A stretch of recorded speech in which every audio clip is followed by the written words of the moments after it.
E nesta noite temos conosco um trabalhador da nossa casa, do Departamento de Assistência Social, Carlos Alexandre Dantas Midões, que vai falar a respeito do capítulo 17, Sede Perfeitos, do Evangelho segundo o Espiritismo. Vamos então elevar os nossos pensamentos a Deus nosso Pai, a Jesus nosso Mestre. Pai nosso que estás nos céus, santificado seja o vosso nome. Venha a nós o vosso reino e seja feita a vossa palavra, assim na terra como nos céus. O pão nosso de cada dia dai-nos hoje sempre, Senhor. Não nos deixe cairmos em novas tentações e livra-nos de todos os males. Que assim seja, Senhor. Nós então convidamos o nosso irmão Carlos Alexandre para falar.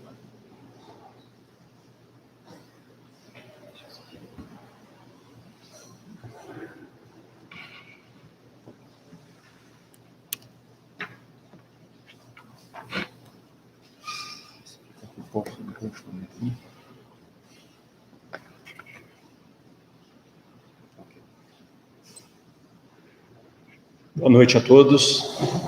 Antes de mais nada, gostaria de agradecer essa oportunidade da convivência, de estarmos reunidos com uma proposta de trazer algumas referências da doutrina espírita para que possamos refletir e, achando útil de alguma forma, nos esforçarmos para interiorizar, coisa que falando é muito fácil, mas na prática mostra o esforço de cada um, O assunto de hoje, como o nosso presidente disse, é o capítulo 17 do Evangelho segundo o Espiritismo, Sede Perfeitos. Então eu convido a partir de agora para a gente fazer uma viagem imaginária. Vamos começar primeiro no modal de um trem, espero que não seja um trem-bala, que a velocidade seja mais razoável, e que a gente possa observar pontos de referência. Nessa primeira fase, a ideia é a gente construir um cenário de conceitos para que a gente se prepare para na segunda fase, que é a viagem do avião, que é uma fase que a gente vai sobrevoar do mais alto, e a gente pretende, juntos, reconhecer o que podemos chamar acidentes capitais. Quando a gente está num avião, numa altitude razoável, é claro para nós apenas rios largos, lagos grandes, sinais nítidos, montanhas bem elevadas. Então a ideia é a gente pegar desse capítulo 17 os 9 referenciais. E a conversa de hoje é sobre referência, a importância de termos referência em nossa existência, em nossas condutas, nas nossas decisões. Então vamos lá. A terceira fase, esperamos chegar bem nessa fase aí, peço auxílio para que o ponteiro vá um pouquinho mais devagar, mas a terceira fase a gente fará um convite para que a gente possa caminhar, sair do trem, sair do avião e caminhar, que nos possibilita uma observação mais direta, mais clara, mais firme, mais próxima, tá bom? Então vamos lá. Acho que é necessário a gente entender que o título de onde vem o título desse capítulo que Kardec coloca no Evangelho segundo o Espiritismo, que por si só é o livro da codificação que traz análise do ensinamento moral do Cristo. E isso é um outro ponto comum da fala de hoje. Estamos procurando referências, reconhecemos a importância das mesmas, mas são referências nesse momento de ordem moral. Nós encontramos esses versículos, os versículos citados no início da obra, no final do capítulo Sermão do Monte, que é o capítulo 5 de Mateus. Então, é um capítulo que engloba as bem-aventuranças, mas não se limita apenas nas bem-aventuranças. E no final dele, a gente chega nas 6 contrastes na interpretação da lei. E aí eu peço licença para ler aquilo que nós encontramos no Evangelho segundo o Espiritismo, como introdução para essa preparação nossa. Capítulo 5, versículo 43. Ouvistes que foi dito: amarás o teu próximo e odiarás o teu inimigo. Versículo 44. Eu, porém, vos digo: amai vossos inimigos e orai pelos que vos perseguem. Isso é Cristo falando para os seus discípulos. Nesse momento, ele não fala para a multidão. Ele está tendo uma conversa próxima com aqueles que ele próprio escolheu. Né? É interessante a gente ter essa contextualização. Para quem ele fala nesse momento? Para os discípulos, que apresentam uma compreensão diferenciada da multidão. E aí ele prossegue, dando um pequeno salto, para o versículo 46. Pois se amais o que vos amam, que recompensa tendes? Se eu amo quem me ama, que recompensa que eu posso ter por isso daí? Não fazem o mesmo os publicanos, né, os cobradores de impostos? Não fazem o mesmo? 47. E se saudais somente os vossos irmãos, que fazeis de extraordinário? Se saudais apenas vossos irmãos, o que fareis de extraordinário? Olha o convite do Cristo. É um convite, né? É um convite dentro de uma razão, de uma lógica e de um extremo amor. Vindo dele não poderia ser diferente também. Não fazem também os gentios os mesmos? Né?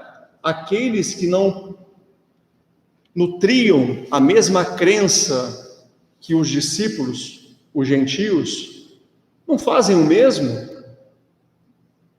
Portanto, sede vós perfeitos, como é perfeito vosso Pai Celeste.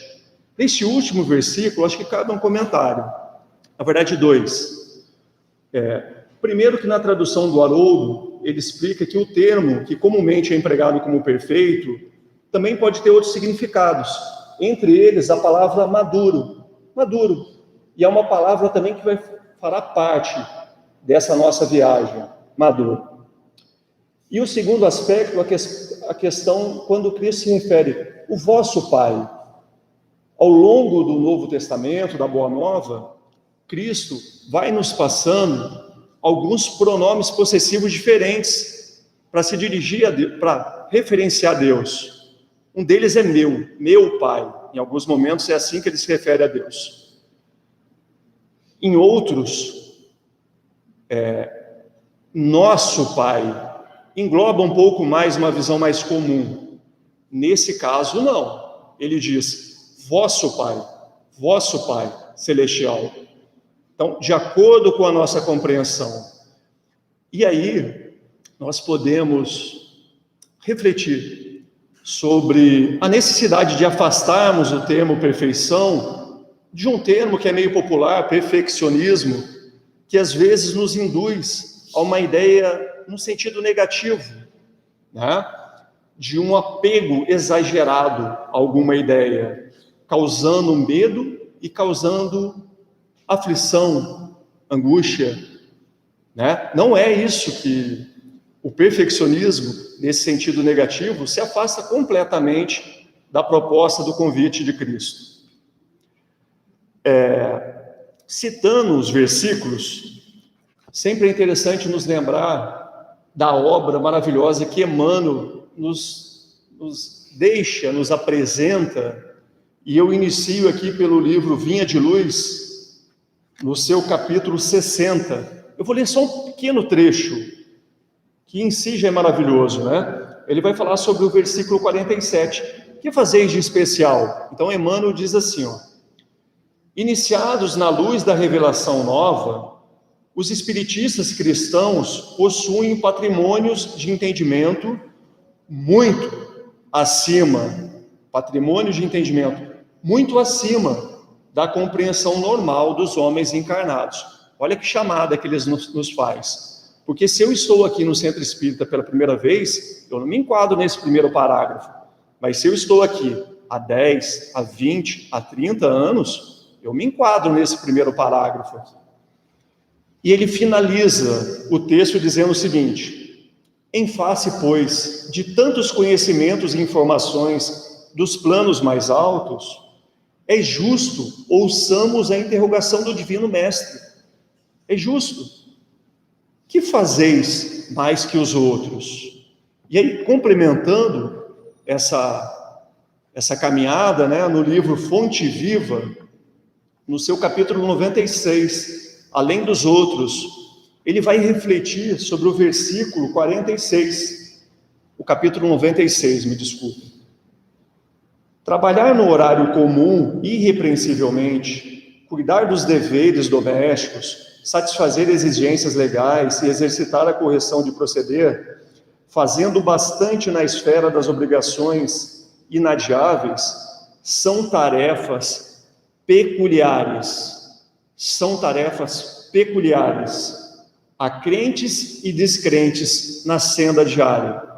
Olha que maravilhoso. São tarefas peculiares a crentes e descrentes na senda diária. Jesus, contudo, espera algo mais do discípulo. Correspondes aos impositivos do trabalho diuturno, criando coragem, alegria e estímulo em derredor de ti?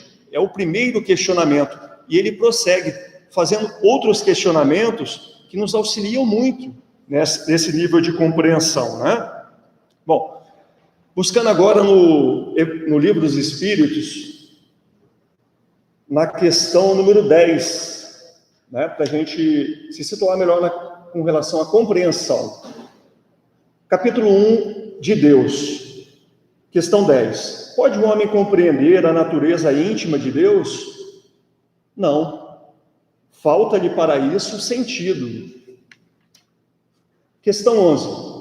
Será dado um dia ao homem compreender o ministério da divindade? Resposta dos Espíritos.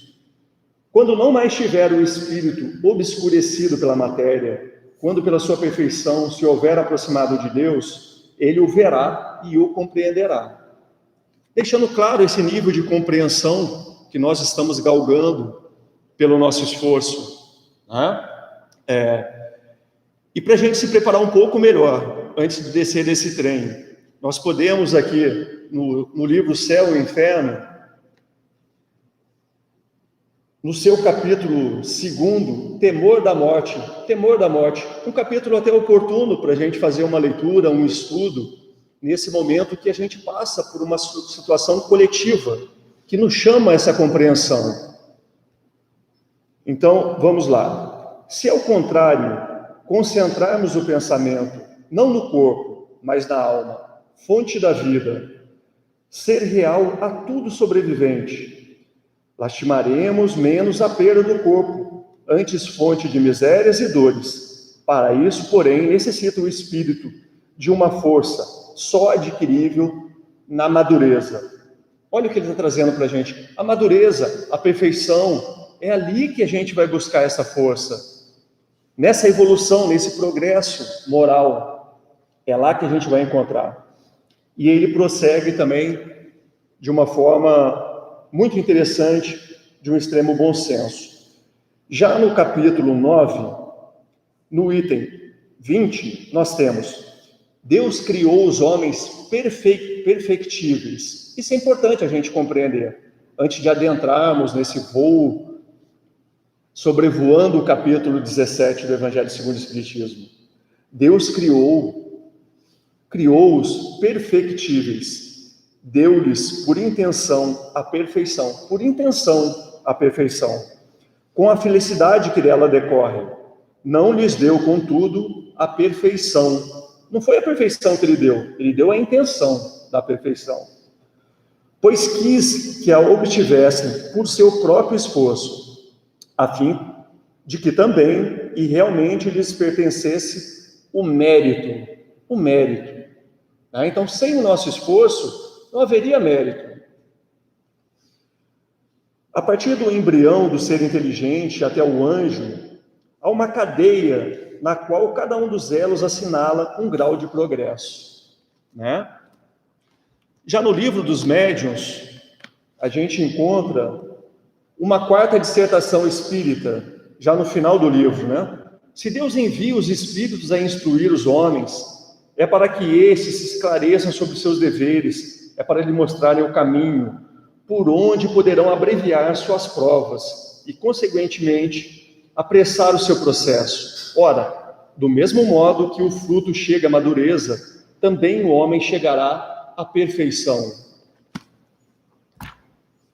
Enfim, eu acho que nesse momento, assim, essas ideias podem nos auxiliar a gente procurar identificar no capítulo 17 esses pontos capitais que eu citei. Então, de imediato, cabe dizer que nós teremos 9 pontos capitais a serem reconhecidos, 9 pontos importantes. Na sua parte introdutória, nós temos 4, e ele inicia com os caracteres da perfeição. Dá para destacar nesse texto, que é maravilhoso, né? Que se trata de uma perfeição relativa, né? Ninguém está falando de perfeição absoluta. Essa daí só Deus, só o nosso Criador possui. Mas uma perfeição relativa e dependente do nosso grau de evolução, do nosso grau de conquista, do nosso esforço, do tempo que a gente necessitou e precisou para progredir. Dizer ainda que a essência da perfeição, a essência dessa madureza, a essência é a caridade. É a caridade, porque nela se reúnem todas as demais virtudes. Aquela conversa no final do capítulo do Sermão do Monte, que foi extraído desses versículos que Jesus teve com os discípulos, foi após ele falar justamente sobre caridade, sobre essa busca da caridade, sobre essa necessidade. E aí ele traz essas informações valiosas para a gente. Esse capítulo também aponta que todos os nossos vícios têm origem no egoísmo e no orgulho. 2 questões que são importantes que a gente sempre fique atento a elas, né? Até porque no final existe um destaque muito grande da necessidade da humildade, que nós também veremos. Ele fala ainda nesse momento sobre os elementos da verdadeira caridade e cita-os: a benevolência e a indulgência. Só que ele complementa a questão 886 do Livro dos Espíritos, que traz o perdão na sequência, mas aqui ele cita a abnegação e o devotamento. E aí a gente identificou, pelo menos é o que a gente espera, esse primeiro ponto capital, caracteres da perfeição. Chegamos ao segundo, o homem de bem. O homem de bem, ele apresenta um roteiro para a gente, um roteiro mesmo, um roteiro que cabe a gente colar atrás do celular. Toda vez que eu olhar o meu WhatsApp, eu olho esse roteiro atrás do celular. Colocar no espelho do banheiro, toda vez que eu for escovar o dente, eu vou olhar esse roteiro. Enfim, em pontos que realmente eu entenda que me lembrarão de lembrar esse roteiro. Mas eu começo pelo final desse ponto capital. Ele diz assim: não ficam assim enumeradas todas as qualidades que distinguem o homem de bem, mas aquele que se oferece por possuí-las, no caminho se acha que a todas as demais conduzem. Ficou claro isso? Assim, existe um roteiro, mas esse roteiro não é completo, não teria como ser completo. Mas se a gente, na fase que se encontra, se a gente atentar para esse roteiro, a gente já estará no caminho que as demais nós encontraremos também. Então, o que ele cita ali? Cumpre a lei da justiça, do amor e caridade, interroga a consciência, deposita a fé em Deus, tem fé no futuro, sabe o porquê das vicissitudes e aceita-as sem murmurar, faz o bem pelo bem, encontra satisfação nas boas obras, é bom, humano e benevolente, sem distinção de raças e nem de crenças, porque considera todos irmãos, respeita nos outros as suas opiniões, toma por guia a caridade, não alimenta o ódio nem o rancor, é indulgente, porque sabe que necessita de indulgência. Olha que coisa maravilhosa, ser indulgente porque reconhece que necessita da indulgência do outro para consigo. Estuda as suas próprias imperfeições. Esse estudo se faz também pela prece. A prece também tem por finalidade esse estudo próprio. E trabalha. O trabalha sempre fará parte. Usa, mas não abusa. Passamos rapidamente pelo segundo. Chegamos no terceiro. Os bons espíritas. Bem compreendido, mas sobretudo bem sentido. Eu vou repetir. Bem compreendido, mas sobretudo bem sentido. Bem sentido. Eu estou repetindo para mim, pessoal. Não é para ninguém, não. É para mim mesmo. O Espiritismo leva aos resultados acima expostos, que caracterizam o verdadeiro espírita, como o cristão verdadeiro. Mas a parte essencial do Espiritismo exige um certo grau de sensibilidade. E esse certo grau de sensibilidade, nós podemos chamar de maturidade. Olha a palavra de novo nos buscando, né? Perfeição, maduro, maturidade, dentro de uma vertente moral. Se pode chamar, maturidade do senso moral. E ela independe da idade e do grau de instrução. Olha que coisa maravilhosa também. Depende. É democrática. Esse conhecimento, essa sensibilidade, essa busca, esse esforço é democrático. Ninguém pode alegar que teve menor ou maior possibilidade que o outro.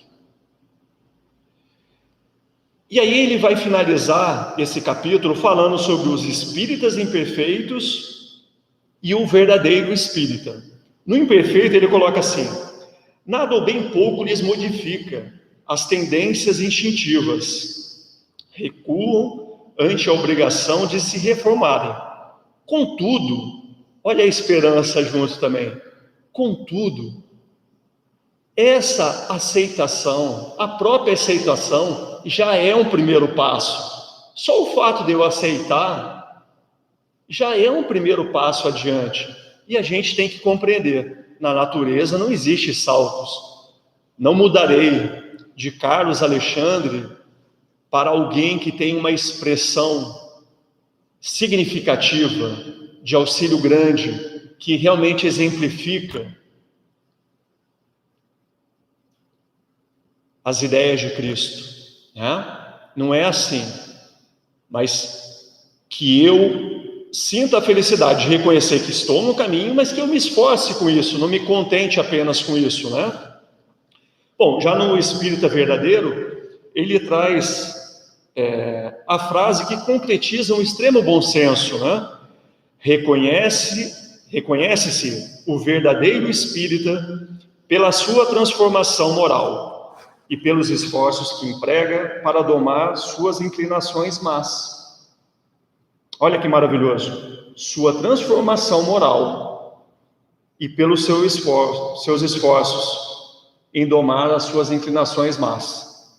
Bom, chegamos ao quarto e último da parte introdutória, ao quarto e último ponto referencial, a parábola do semeador. Ele traz essa parábola, mas ele traz dizendo o seguinte: faremos uma justa aplicação da parábola do semeador. O tempo realmente não permite que a gente relembre a parábola, mas é uma palavra bem divulgada.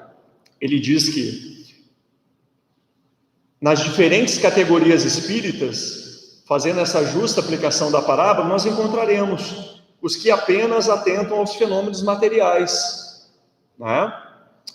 Os que apenas, lado brilhante das comunicações, apenas observam esse lado, né, das comunicações dos espíritos, e se conservam frios e indiferentes. Aqueles outros que gostam muito dos conselhos, mas acham que o conselho é para o outro, não é para ele.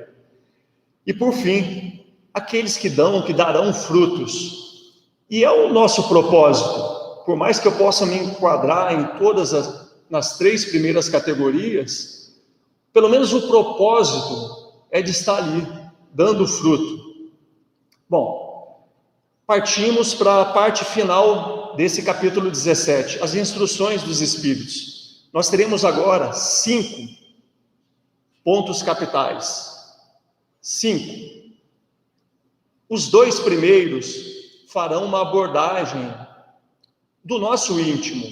Ele começa sobre o dever. Então ele traz o seguinte: o dever é a obrigação moral da criatura, para consigo mesmo primeiro e em seguida para com os outros. É uma obrigação moral, primeiro comigo, depois para com o outro. Obrigação moral. Olha como é que é. Essas ideias, elas se encaixam e elas estão presentes na nossa referência.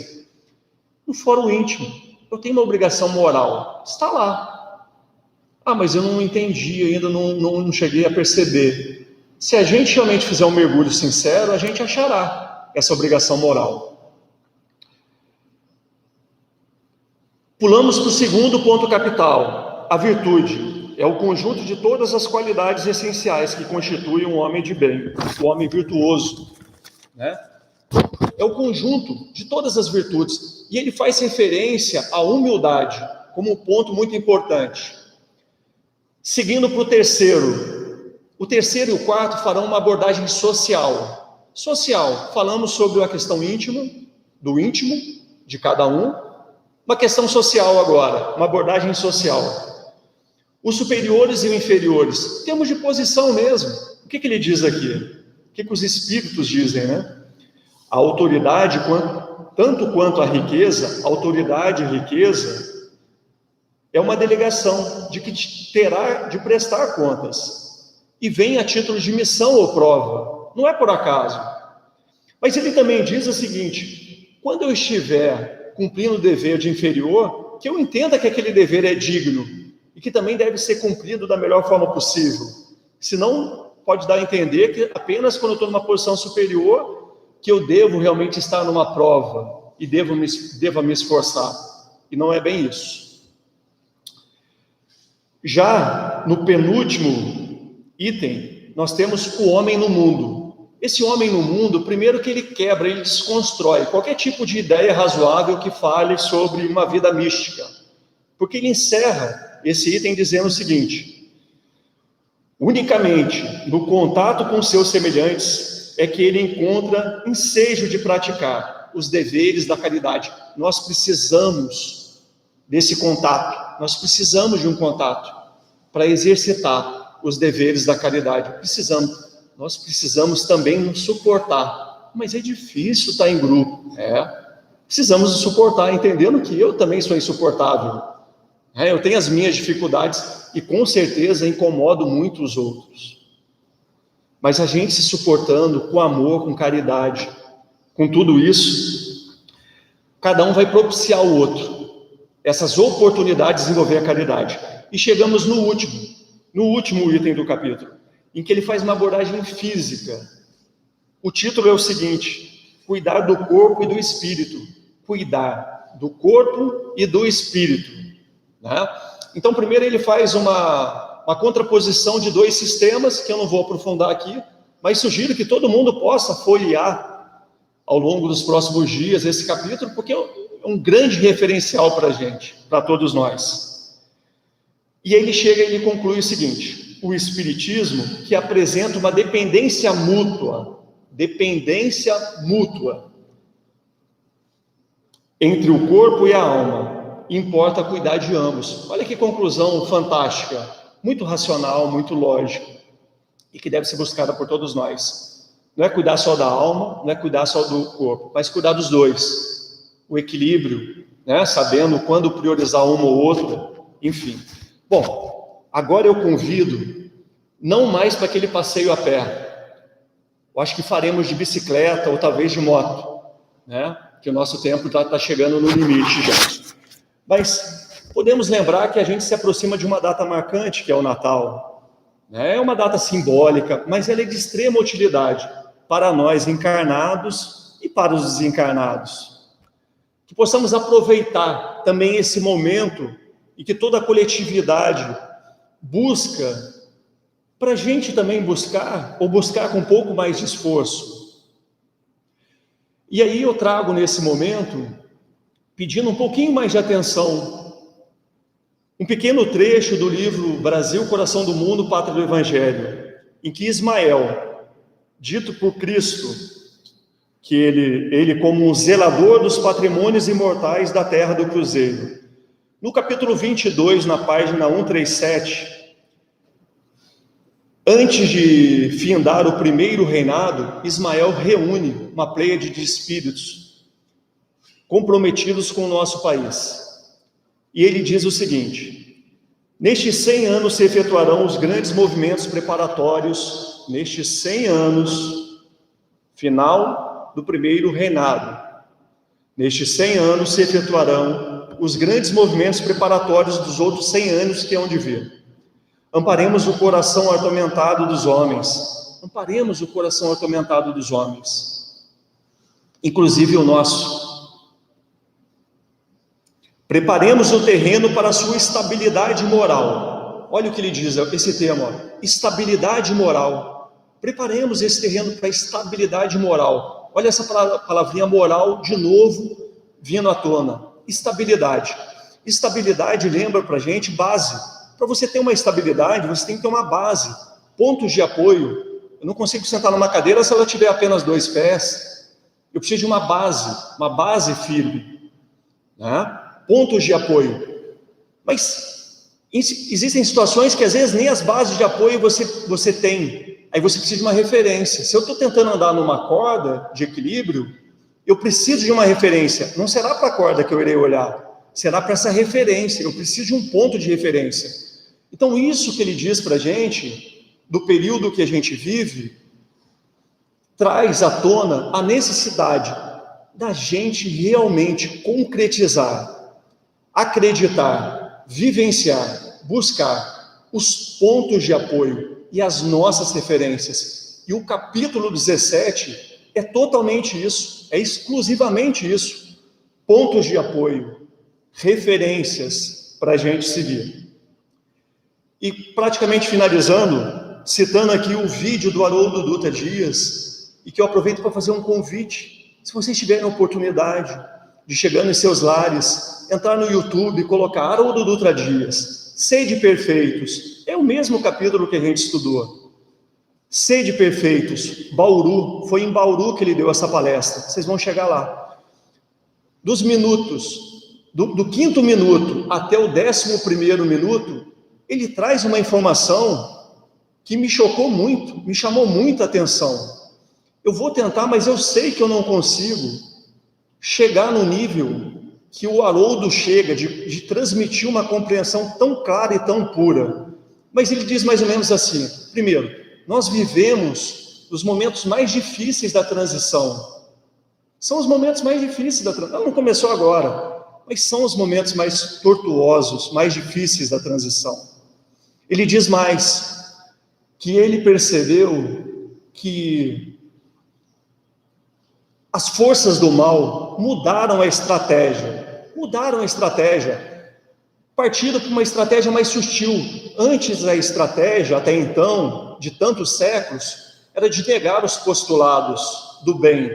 Não seja bom, seja esperto, não leve desaforo para casa, pouca farinha, meu pirão primeiro, tudo aquilo que eu lembro muito da minha época de infância e adolescência, como isso era forte na minha vivência, né? Então, as forças iam naquilo ali, negando os postulados, só que eles mudaram completamente. Recentemente, nesse momento, mudaram. Eles fizeram desconstruíram essa ideia. Então, a chamada deles não existe verdade. Cada um tem a sua verdade. Não existe verdade. Cada um tem uma verdade. Não existe um parâmetro. Não existe referência. O materialismo chega no primeiro passo, palavras do Haroldo, para tirar Deus do centro e colocar o homem. Isso já estava claro para a gente. Mas nesse momento, nem o homem mais é o centro, porque não tem referência, não tem parâmetro. E isso é extremamente perigoso. E aí eu queria citar 2 exemplos. Peço desculpa de imediato por trazer exemplos que exigem de nós essa caridade, mas exige também uma análise séria. Primeiro é um vídeo de 30 segundos, que uma jovem fala sobre abrosexualidade. Abrosexualidade, tudo junto. E ela diz mais ou menos assim: fulano de tal, neste mês, pode se sentir bissexual, mas no mês seguinte, ela pode se sentir heterossexual. Esse grupo tem a bandeira mais fofa de todas. É um vídeo de 30 segundos. Será que esse vídeo realmente está indo ao encontro dessa proposta de tirar os parâmetros, de você não ter parâmetros, e você realmente estimular um orgulho e um egoísmo e criar uma névoa tão densa que a gente perca o rumo? E por fim, na última quinta-feira, o Conselho Nacional dos Direitos da Criança e do Adolescente, conselho aqui do Brasil, o CONANDA, aprovou por 14 votos a 9 uma resolução, que dentro da resolução, de forma muito crítica, autoriza visitas íntimas a menores com restrição de liberdade, ou seja, que cometeram ato infracional e que se encontram em unidades socioeducativas, e autorizam a partir dos 12 anos, inclusive indo de encontro às normas legais do nosso país, que regula como crime, né, de estupro presumido uma criança abaixo de 14 anos. Então, que a gente possa, primeiro, vivenciar essa referência, esses pontos de apoio, mas dentro das nossas poucas possibilidades, que a gente se esforce para levantar essas referências, esse suporte para todas aquelas pessoas que cruzam o nosso caminho, para todos que a nossa voz consegue alcançar. Muito obrigado pela atenção, muita paz para todos. Um pequeno recado: nós teremos palestras normais, dia 24, quinta-feira, dia 26, sábado, dia 31, quinta-feira, dia 2, sábado.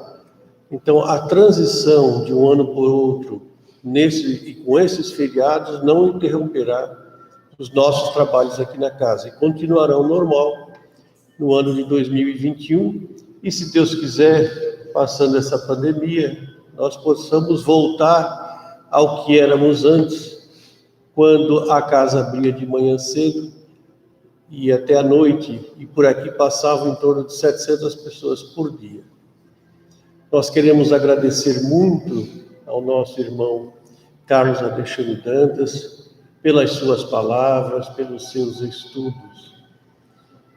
E vamos então elevar os nossos pensamentos. Os bons espíritos, trabalhadores dessa casa, já estão aqui conosco, e eles são espíritos de grande bondade, extremo amor, e vão aplicar o passe em nós. Mas vamos aproveitar, antes de rogar por nós, rogar por todos aqueles que sofrem, que estão em hospitais, em clínicas, nas suas casas. Nós que temos em nossos pensamentos todos esses nossos irmãos sofredores, que também os benefícios aqui recebidos possam chegar até eles, como também aqueles que vivem em regiões de vícios, de criminalidade, aqueles que estão nas penitenciárias, que todos, ó Senhor, possam receber essas vibrações elevadas, que faz com que nós possamos olhar para o céu com esperança de um mundo melhor, de uma vida melhor. E assim, em pensamento, pensando no nosso Pai de amor, oremos a prece do Mestre Jesus. Pai nosso que estais nos céus, santificado seja o vosso nome. Venha a nós o vosso reino, e seja feita a vossa vontade, assim na terra como nos céus. O pão nosso de cada dia dai-nos hoje e sempre, Senhor. Perdoa, Pai, as nossas dívidas, assim como nós perdoamos aos nossos devedores. E não nos deixe, Senhor, cairmos em novas tentações e livra-nos de todos os males, que assim seja. Que todos tenham um bom final de semana, um bom domingo, aos nossos internautas também, que possam estar nessa semana que se inicia de uma forma mais alegre, mais confiante, mais otimista, porque é isso que a doutrina espírita nos traz. Que assim seja.